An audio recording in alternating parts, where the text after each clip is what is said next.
बहुत ही ज़्यादा स्ट्रॉन्ग है, कोई गैप नहीं है पार्टिकल्स के बीच में, तो एक दूसरे के साथ बहुत ज़्यादा अटैचमेंट में है पार्टिकल। तो हम बोलेंगे कि इनके बीच में जो फोर्स ऑफ इंट्रैक्शन है वो बहुत ज़्यादा स्ट्रॉन्ग है। हम जानते हैं कि कोई भी पार्टिकल होते हैं, जितने ज़्यादा क्लोजेस्टली अप्रोच करते हैं उनके बीच में उतना हाई फोर्स ऑफ अट्रैक्शन होता है। Force of attraction will be high, will be high. And ये जो पार्टिकल्स हैं बिल्कुल एक दूसरे के क्लोज हैं। ऐसा का जो ये सिचुएशन है वो सॉलिड स्टेट में एग्जिस्ट करती है, सॉलिड स्टेट में एग्जिस्ट करती है। नेक्स्ट है हैव डेफिनेट शेप। कोई भी हमने सॉलिड देखा, जैसे कि वुडन ब्लॉक्स हैं, वुडन बॉक्स, चौक है, डस्टर है जो कि हम डेली रूटीन में देखते हैं, चेयर है, ये सारे के सारे सॉलिड के एग्जाम्पल हैं। और इनके अंदर हमने देखा है ये डेफिनेट शेप को पोजेस करते हैं। डेफिनेट शेप होती है इन सारे के सारे मटेरियल्स की, सारे के सारे मैटर्स की। नेक्स्ट होता है हैव डेफिनेट वॉल्यूम।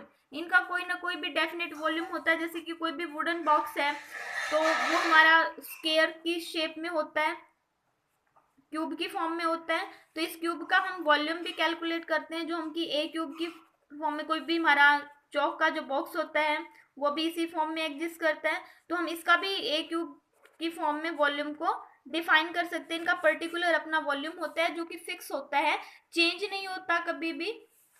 सेकेंड है हमारी स्टेट लिक्विड। लिक्विड के बीच में जो होती है वो एक इंटरमोलिकुलर फोर्स होती है, मतलब सॉलिड के कंपैरिजन वीक होती है। वैसे तो इंटरमोलिकुलर फोर्स एग्जिस्ट करती है पार्टिकल्स के बीच में, लेकिन कम होती है एज कंपैरिजन टू सॉलिड।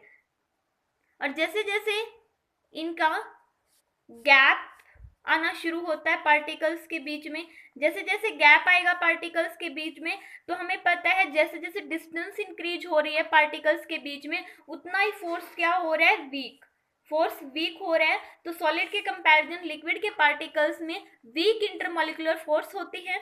इनका कोई भी डेफिनेट शेप नहीं होता है, डेफिनेट वॉल्यूम नहीं होता है। हमें पता है हम किसी भी वेसल में लिक्विड को जब डालते हैं तो वो उसी वेसल की शेप को क्या कर लेता है, कंटेन करता है, उसी शेप में वो कन्वर्ट हो जाता है। नॉट डेफिनेट वॉल्यूम, इसका कोई भी डेफिनेट वॉल्यूम नहीं है। जो भी हमने शेप के कंटेनर में लिक्विड को डाला है उसी डेफिनेट वॉल्यूम को वो अटेन करेगा। जैसे हमने कोई भी मतलब बिकर लिया है, ये अलग बिकर है, ये हमारे पास जैसे कोई भी कैनोनिकल फ्लास्क है, इसमें अगर हमने लिक्विड को पुट किया है तो वो अलग वॉल्यूम लेगा, अलग शेप लेगा। अगर इस तरीके के कंटेनर में हमने लिक्विड को पुट किया है तो वो अलग शेप और अलग वॉल्यूम अटेन करेगा। तो वो डिपेंड करता है वेसल के ऊपर। नेक्स्ट है हमारी स्टेट गैसियस। गैसियस स्टेट क्या होती है, negligible intermolecular force between the particles. Negligible का मतलब हम बोल सकते हैं कि यहाँ हम एक तरीके से बोलते हैं कि जो गैसेस के पार्टिकल होते हैं उनके बीच में कोई भी फोर्स ऑफ अट्रैक्शन होता ही नहीं है, इसीलिए एयर जो है वो सेपरेट रहती है पूरे एनवायरमेंट में। मॉलिक्यूल बहुत ही रैंडमली मूव करते हैं इनके बीच में, हम कह सकते हैं जैसे कोई भी फोर्स ऑफ अट्रैक्शन है ही नहीं, तो रैंडमली मूव करते हैं। एयर के पार्टिकल एक दूसरे से काफी दूर होते हैं, तो इनके बीच में मैं कंक्लूडली बोल सकती हूँ कि कोई भी फोर्स ऑफ अट्रैक्शन होती नहीं है पार्टिकल के बीच में, कोई डेफिनेट शेप नहीं होती है, कोई भी डेफिनेट वॉल्यूम नहीं होता है। तो इन सब के बारे में हमें पता है।